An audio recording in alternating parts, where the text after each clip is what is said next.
1절에서 21절까지 말씀입니다. 창세기 15장 1절에서 21절까지 말씀입니다.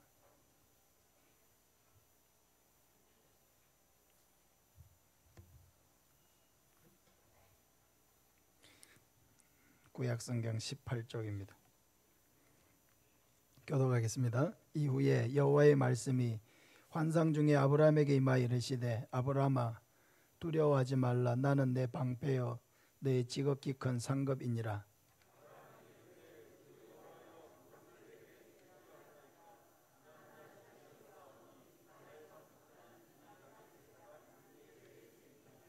아브라함이 또 이르되 주께서 내게 씨를 주지 아니하셨으니 내 집에서 길린 자가 내 상속자가 될 것이니이다.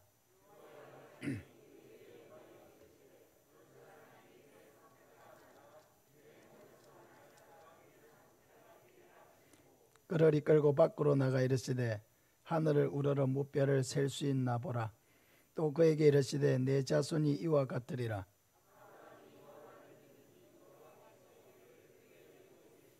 또 그에게 이르시되 나는 이 땅을 내게 주어 소유를 삼게 하려고 너를 갈대아인의 우르에서 이끌어낸 여호와니라.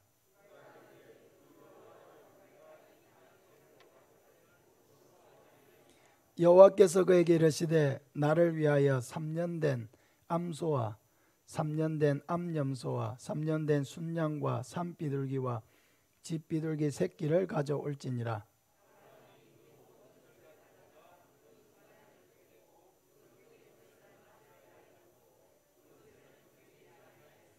솔개가 그 사체 위에 내릴 때에는 아브라함이 쫓았더라.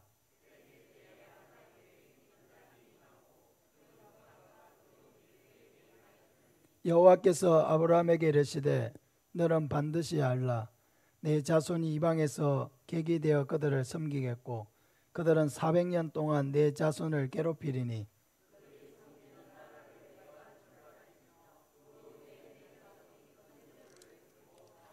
너는 장수하다가 평안히 조상에게로 돌아가 장사될 것이요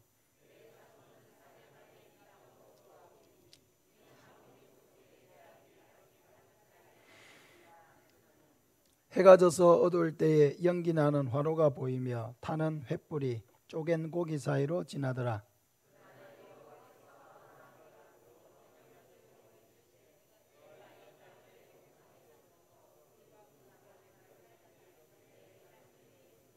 곧 겐 족속과 그니스 족속과 감몬 족속과 아모리 족속과 가나안 족속과 기르가스 족속과 여부스 족속의 땅이니라 하셨더라. 아멘. 믿음으로 계속 바라보라 하는 제목으로 말씀을 전하겠습니다. 올해 우리 교회 표어가 눈을 들어 동서남북을 바라보자입니다. 근데 창세기를 읽어보면 하나님께서 한 번뿐 아니라 여러 번 아브라함에게 계속해서 바라보라고 말씀하시는 것을 보게 됩니다. 첫째, 롯에게 좋은 땅을 빼앗긴 후에 눈을 들어 바라보라고 하셨습니다. 13장 14절에 롯이 아브라함을 떠난 후에 여호와께서 아브라함에게 이르시되 너는 눈을 들어 너 있는 곳에서 북쪽과 남쪽 그리고 동쪽과 서쪽을 바라보라. 보이는 땅을 내가 너와 내 자손에게 주리니 영원히 이르리라 했습니다. 이것은 하나님께서 아브라함을 위해서 더 좋은 땅을 예비하고 계시다는 의미였고 아브라함을 향한 그 하나님의 계획은 아브라함이 상상하는 것보다 훨씬 더 크다는 것을 보여주신 것입니다. 그때 아브라함은 좋은 땅을 조카 롯에게 빼앗겼다는 생각으로 마음의 상심이 크고 의기소침해져 있었는데 하나님은 그런 아브라함에게 고개를 들라고 하십니다. 눈을 들어서 바라보게 하십니다. 광활한 그 가나안 땅을 동서남북으로 다 바라보게 하십니다. 아직 자기 이름으로 된 땅이 한 평도 없는데도 하나님은 그 땅을 바라보라고 하시고 이 땅을 너와 내 자손에게 줄 것이라고 약속하십니다. 아직 자신의 상속자가 없는데도 이 모든 땅을 상속받게 될 그 자녀들을 바라보게 하십니다. 사랑하는 여러분, 우리도 고개를 들고 하나님의 그 약속의 땅들을 바라보시기를 바랍니다. 아직 교회에 발도 들이지 않은 우리의 가족이라고 할지라도 믿음으로 그 모든 가족들이 하나님의 자녀가 되어서 함께 예배드리고 있는 모습을 바라보시기를 바랍니다. 아직 한 명도 전도하지 못했지만 이미 10명의 전도왕이 된 나를 믿음으로 바라보시기를 바랍니다. 지금은 질병으로 고통을 당하고 있지만 건강하게 된 나를 믿음으로 바라보시기를 바랍니다. 보이는 땅을 너와 내 자손에게 주리라고 하신 이 약속의 말씀을 아멘으로 붙잡으시기를 바랍니다. 저도 이미 전도의 열매를 맺은 우리 교회 30명의 성도들을 바라보고 있습니다. 10명을 전도해서 전도왕 상을 받고 제주도로 여행 가는 사람들을 믿음으로 바라보고 있습니다. 코로나 중이지만 다음 세대 아이들이 다시 교회로 찾아와서 뛰어놀고 교육관에서 또 본당에서 함께 예배드릴 다음 세대를 믿음으로 바라보고 있습니다. 지금은 가족들을 위해서 기도하고 있지만 그 기도하고 있는 남편들이 오시고 아내도 오시고 또 자녀들도 부모님도 또 형제들도 다 함께 와서 목사님 기도하고 있던 우리 남편이 왔습니다. 우리 자녀들이 왔습니다. 저희 부모님이 오셨습니다. 형제들이 이렇게 함께 예배에 오셨습니다 하고 밝은 표정으로 기쁜 마음으로 저에게 소개하실 성도님들의 얼굴을 믿음으로 바라보고 있습니다.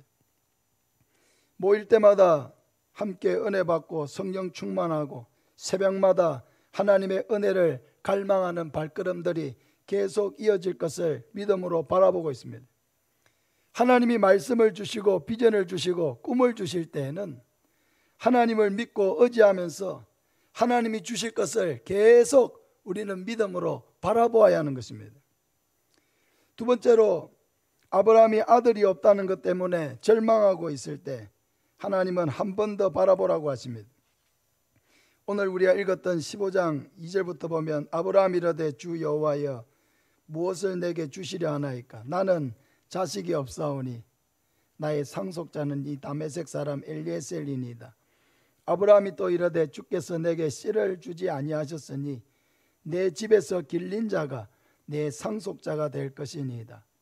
여호와의 말씀이 그에게 임하여 이르시되 그 사람이 내 상속자가 아니라 내 몸에서 날 자가 내 상속자가 되리라 하시고 그를 이끌고 밖으로 나가 이르시되 하늘을 우러러 무뼈를 셀 수 있나 보라. 또 그에게 이르시되 내 자손이 이와 같으리라. 아브라함이 여호와를 믿으니 여호와께서 이를 그의 의로 여기시고 했습니다. 롯을 사실상 자기의 상속자로 삼기 위해서 가나안으로 데리고 왔는데 하나님은 롯과 이별하게 하셨습니다. 그러니까 이제 아브라함의 마음속에는 항상 이 상속자에 대한 갈망이 있는데 아이는 주시지 아니하고 상속자는 누군가 있어야 될 것 같고 그래서 아브라함은 마음속에 자기의 종 중에서 아주 신실한 종이었던 그 다메섹 사람 엘리에스를 자기의 상속자로 삼을 그런 계획을 가지고 있었습니다. 그런데 하나님께서 단호하게 아니라고 하십니다. 상속자는 그 사람이 아니고 네가 생각하고 있는 그 사람이 아니고 너의 몸에서 날 자가 내 상속자가 되리라고 하십니다. 아직 이루어지지 않았지만 곧 이루어지게 될 이 약속을 하나님은 바라보게 하십니다. 믿게 하십니다.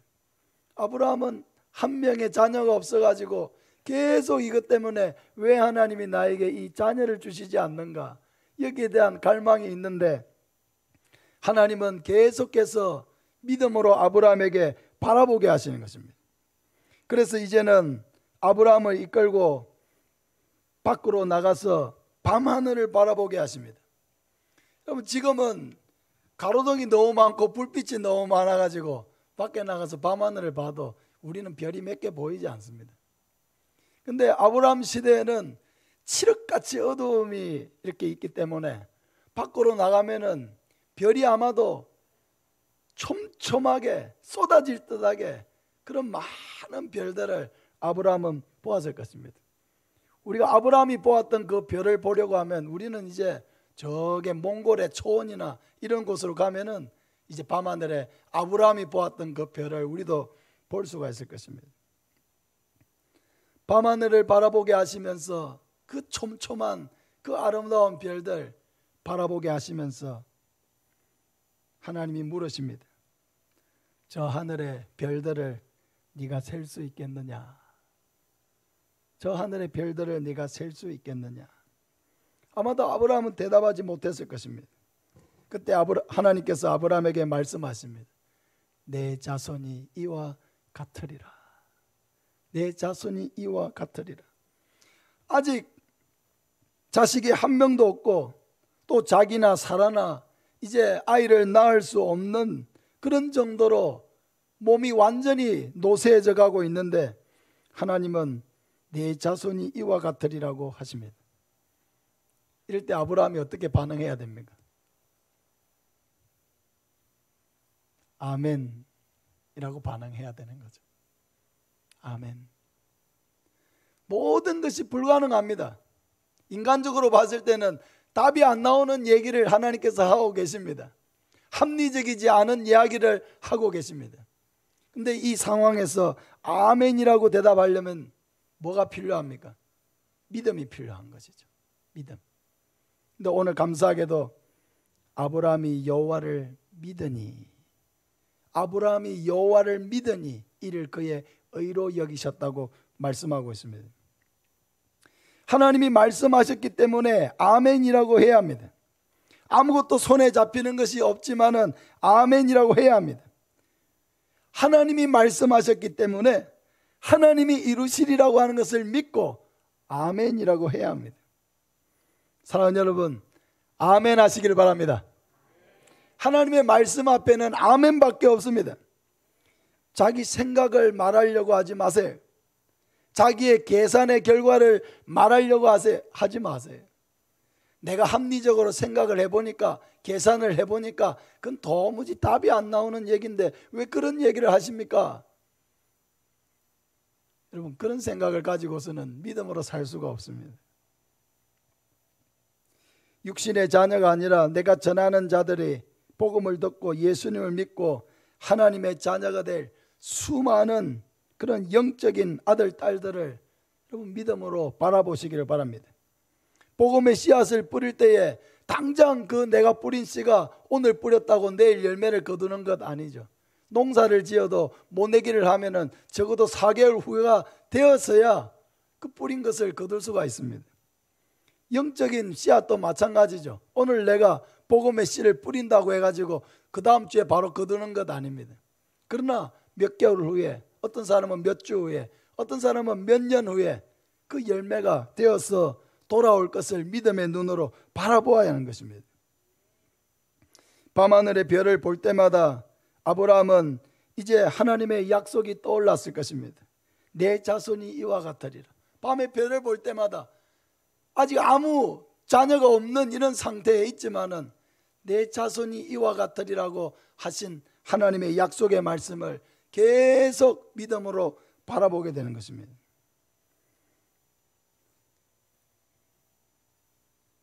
사랑하는 여러분, 하나님의 말씀은 결코 내 생각으로 된다 안 된다고 판단해서는 안 됩니다. 그러면은 우리가 하나님보다 더 위에 있는 사람이 됩니다. 우리는 하나님의 명령을 받고 순종으로 받드는 사람이지, 하나님의 명령을 들은 후에 될까 안 될까, 될 것 같으면 하고 안 될 것 같으면 안 하고, 그거는 우리가 하나님보다 더 위에 있는 거예요.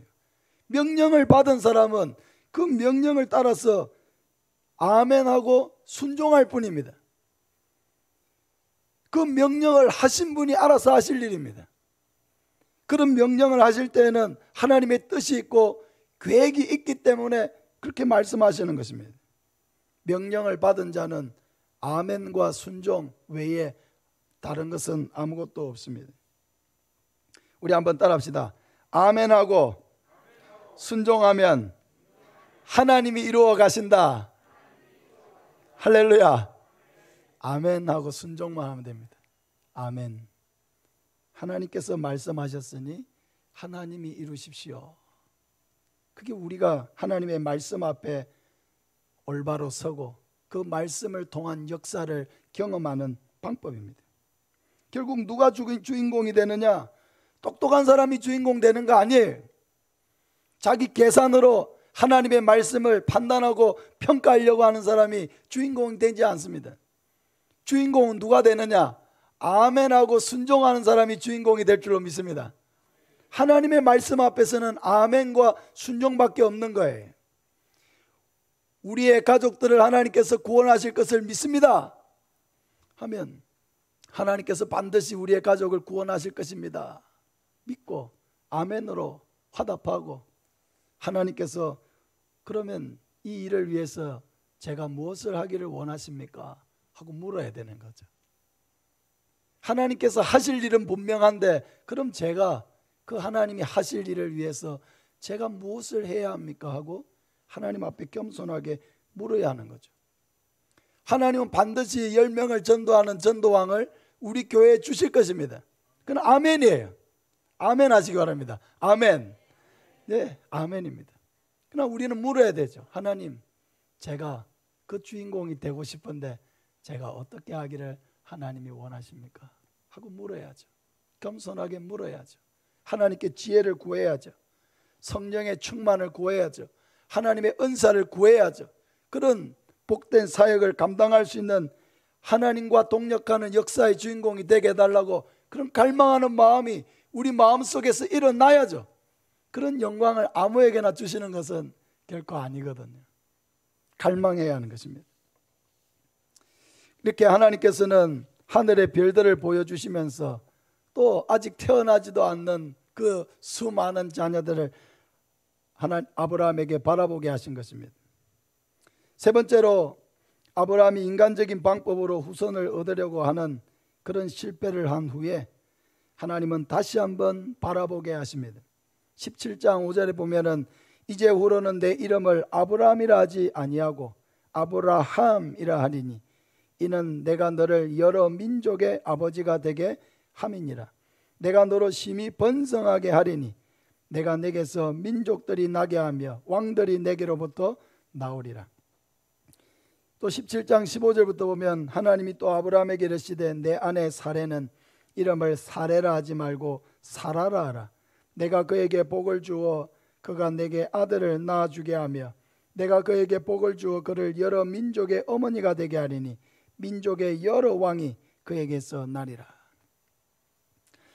하나님께서는 끊임없이 내 자손이라고 이야기하지만 아브라함은 자녀가 한 명도 없다 보니까 계속 그 마음속에 의심이 찾아오는 거예요. 내 자손에게 이 땅을 주리라. 감사한데 자녀가 없으니까 자꾸 그러면 어떻게 주시겠다는 것인가, 그 의심이 찾아오는 거죠.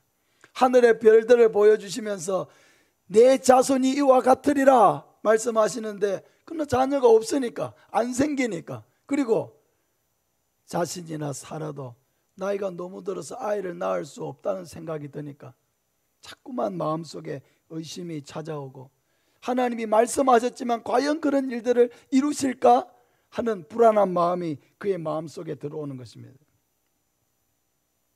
그래서 아브라함과 사라는 인간적인 방법을 생각했습니다.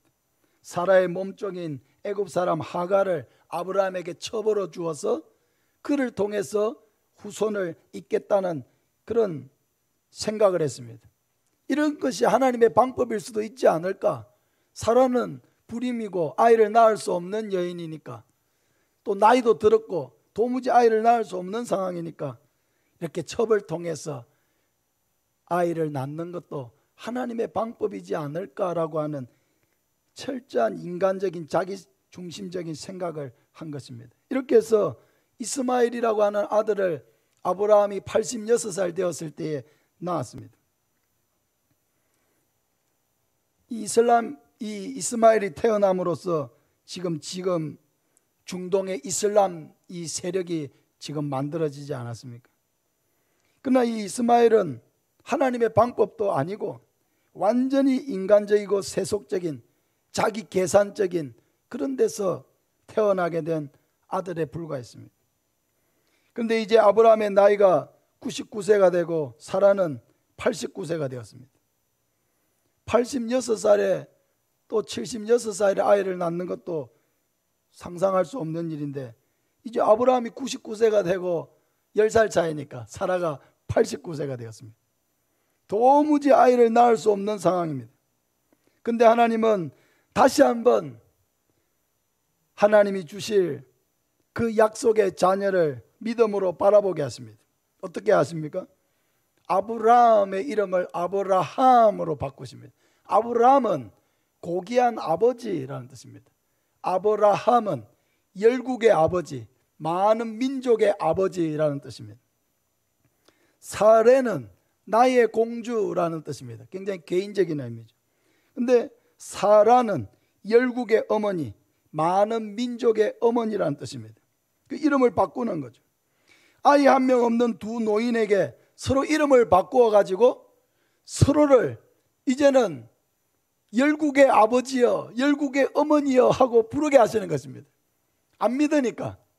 도무지 하나님이 몇 번을 말씀하셔도 의심의 장벽에 가로막혀 가지고 믿지를 못하니까 이제는 입으로 부르게 하십니다. 열국의 아버지여, 열국의 어머니여. 아마 처음에는 웃었을 것입니다. 이런 웃긴 이름이 어딨냐. 오늘 이렇게 쓰는 표현을 하면 우픈 이름이죠. 우픈 이름. 웃기기도 하고 슬픈 이름이기도 합니다. 아이 한 명 없는데 서로를 향해서 열국의 아버지여, 열국의 어머니여 라고 부르고 있는 자신들을 생각할 때에 너무 처량하게 느껴질 수도 있습니다. 하나님 지금 장난하십니까? 말장난하십니까? 하고 화를 낼 수도 있는 상황입니다. 왜 하나님은 아브라함과 사라를 이 상황까지 끌고 오셨습니까? 얼마든지 더 일찍 자녀를 주실 수도 있는데 왜 아브라함과 사라를 아이도 주지 않으면서 계속 자손을 주리라고 약속하셔가지고 지금 99살이 될 때까지 이렇게 자녀가 없는 채로 이렇게 끌고 오신 것입니다. 여러분, 믿음이라고 하는 것이 언제 작동합니까? 믿음이라고 하는 것이 언제 필요한 것입니까? 그럼 믿음이라고 하는 것은요, 모든 우리가 생각해낼 수 있는 모든 인간적인 방법이 다 사라진 후에야 믿음이 작동하는 것입니다. 사람은 자기 힘으로 할 수 있는 방법이 뭐라도 남아있으면 그걸 시도하지 믿음으로 하나님을 바라보지는 않거든요. 내 생각이 있고 내 계획이 있으면 할 수 있는 힘이 나에게 있는 한은 끝까지 그 방법을 사용하지 믿음으로 하나님을 보지 않는다고요. 예수님 뒤로 와서 예수님의 옷자락을 만졌던 12회를 혈루증을 앓는 여인이 왜 예수님께 왔습니까? 물론 믿음으로 다가왔죠. 근데 그 앞에 일이 있었죠. 12회 동안 혈루증을 앓는 그동안에 좋은 의사와 좋은 약을 찾아다녔다고 했습니다. 그래서 자기가 가지고 있는 모든 재산을 의사와 좋은 약을 찾아다니는데 12년 동안 다 쓴 거죠. 이제는 돈이 없습니다. 더 이상 의사를 찾아갈 돈도 없고 좋은 약이 있다고 해도 사 먹을 돈도 없습니다. 그때 비로소 그 여인의 마음속에 믿음이 들어오기 시작한 것입니다. 믿음. 자기 노력이 아니죠. 그 여인의 마음속에 어떤 믿음이 들어왔습니까? 지나가시는 예수님의 옷자락에 자기의 손이 닿기만 해도 자기의 병이 고침을 받으리라고 하는 믿음. 그 믿음이 그 마음속에 들어온 거예요. 그래서 그는 그 믿음이 이끄는 대로 움직였습니다. 많은 사람들과 함께 회당장 야이로의 집으로 가고 계셨던 예수님에게 몰래 와서 옷자락을 만지고자 했습니다. 그 여인을 예수님께로 이끌었던 그것은 다름이 아니라 믿음이죠. 믿음. 지나가시는 예수님의 옷자락에라도 내 손이 닿으면 고침을 받으리라고 하는 믿음. 이 믿음이 그 여인의 마음속에 들어와서 그 믿음이 그 여인을 예수님께로 이끌었습니다. 사랑하는 여러분, 아브라함이 이제 99세이고 사라가 89세. 사라가 임신을 하고 아이를 낳을 것이라고 하는 기대는 도무지 할 수 없습니다. 아브라함도 또 남자로서의 역할을 할 수 있으리라고 기대할 수 없습니다. 바로 이때가 이제 아브라함과 사라에게 믿음이 작동할 수 있는 순간입니다. 인간적인 모든 방법이 이제 다 사라졌습니다. 86세에는 그래도 인간적인 방법을 동원해서 하가를 통해서 아이를 낳으리라고 하는 이런 기대도 가지고 자기 방법대로 해보았지만은 그건 아니다. 그건 나도 아니다. 내 후손이 아니다. 말씀하셨잖아요. 근데 이제는 그런 방법도 쓸 수 없을 정도의 이제 노쇠한 완전한 노인이 되어버렸습니다. 이제서야 믿음이 작동할 수 있는 순간이 왔다는 것입니다. 그러니까 하나님은 이때까지 기다리신 거예요. 이때까지. 이제서야 이제 믿음으로 하나님을 바라볼 수 있는 순간이 온 것입니다. 아무런 인간적인 방법을 쓸 수 없는 순간이 온 것입니다. 하나님은 바로 아브라함과 사라에게 이 믿음, 모든 인간적인 방법을 다 이제는 포기하고 오직 하나님이 하시면 하실 수 있다는 오직 하나님만 바라보는 이 믿음을 아브라함과 사라에게 요구하고 계신 것입니다. 로마서 4장 18절에 아브라함이 바랄 수 없는 중에 바라고 믿었으니 이는 내 후손이 이같으리라 하신 말씀대로 많은 민족의 조상이 되게 하려 하심이라.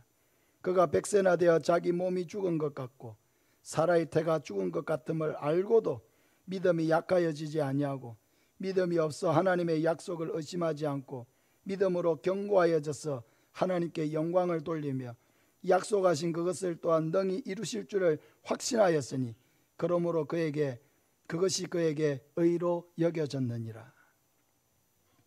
아브라함이 바랄 수 없는 중에 바랐습니다. 뭘 바랄 수가 없죠.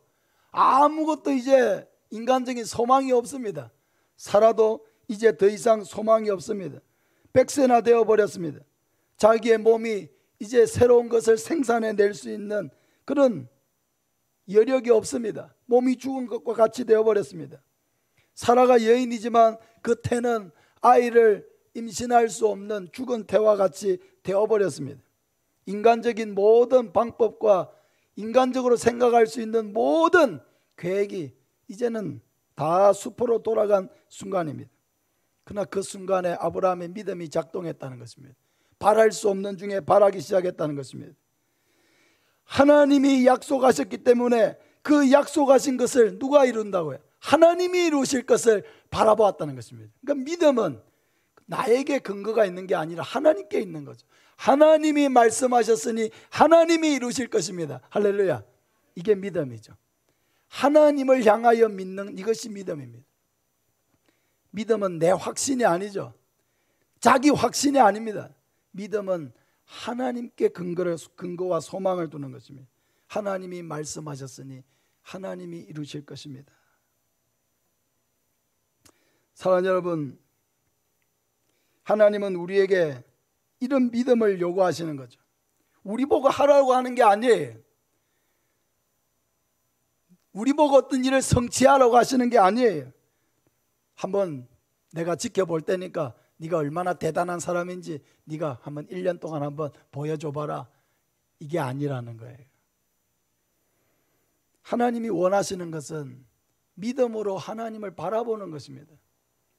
우리 자신을 보면 소망이 없어요. 희망이 없어요. 능력이 없어요. 지혜가 없어요. 믿음조차도 없어요.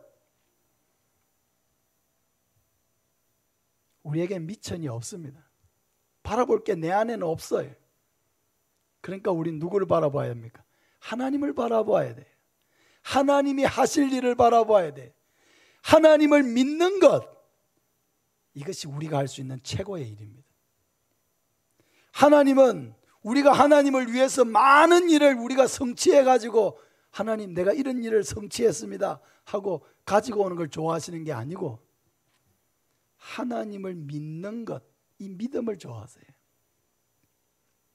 인간적으로 생각하면 도무지 아닌데 하나님을 믿는 것, 하나님이 그것을 기뻐하시니까 하나님이 이루실 것이라고 하나님을 믿는 것, 나는 할 수 없지만 하나님은 하실 수 있다고 믿는 것, 이 믿음을 하나님은 원하시는 것입니다. 우리에게 주어진 목표를 누가 이루시느냐? 하나님이 이루시는 것입니다. 우리가 저 목표를 어떻게 이루어? 여러분, 우리가 이루는 게 아니에요. 우리는 아멘과 순종밖에 없는 것입니다. 결과는 하나님이 거두시는 것입니다. 열매는 하나님이 거두시는 것입니다. 아브라함이 자손을 얻는 것은 두 사람이 할 일이 아니에요. 하나님이 주시는 것입니다. 하나님이 주시면 그 집에 자녀가 있고, 하나님이 주시면 그 아브라함을 통해서 한 민족이 만들어지는 것입니다. 하나님이 하실 일을 바라보라는 것이지, 힘과 자기의 힘과 노력으로 그런 일을 해보라고 하나님이 말씀하고 있는 것이 아닙니다. 그러므로 우리에게 필요한 것은 바로 이 믿음이죠. 하나님이 하실 일을 바라보는 것입니다. 오늘 우리 한복순 권사님을 위해서도 기도했는데 이런 믿음으로 기도하시길 바랍니다. 바랄 수 없는 중에 바라고 기도해야 됩니다. 이제 하나님이 일하실 순간이 왔습니다. 인간적인 방법을 동원할 수 있을 때에는 좋은 병원을 만나서 내가 고침을 받았다. 좋은 의사를 만나가지고 내가 고침을 받았다. 약이 좋아가지고 내가 나았다. 그렇게 되겠죠. 그러나 이제는 누구라도 하나님이 고쳐주셨기 때문에 나았다고 말할 수밖에 없는 상황까지 왔습니다. 인간적인 모든 생각과 판단을 버리고 하나님이 하실 일들을 바라보시기를 바랍니다. 하나님을 바라보고 하나님의 약속을 바라보는 것은 계속해서 우리의 믿음을 요구합니다. 믿음으로 바라보시기를 바랍니다. 아브라함에게 계속 바라보라고 하시면서 주지는 않으시고 계속 바라보라고 하시는 것은 그 아브라함의 마음속에 있는 믿음을 끌어내기 위한 것입니다.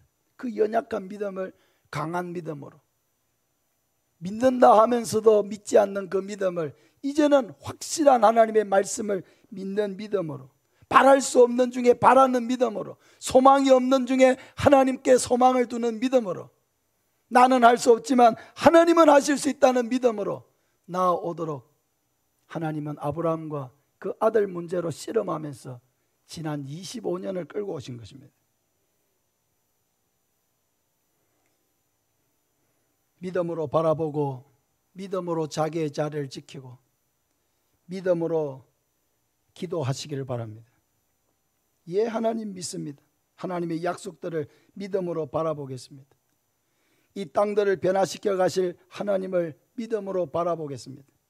우리 가정을 변화시켜 가실 하나님을 믿음으로 바라보겠습니다. 믿음으로 바라보고 믿음으로 순종하고 믿음으로 기도하고 믿음에 서서 흔들리지 않고 나아가기를 원합니다.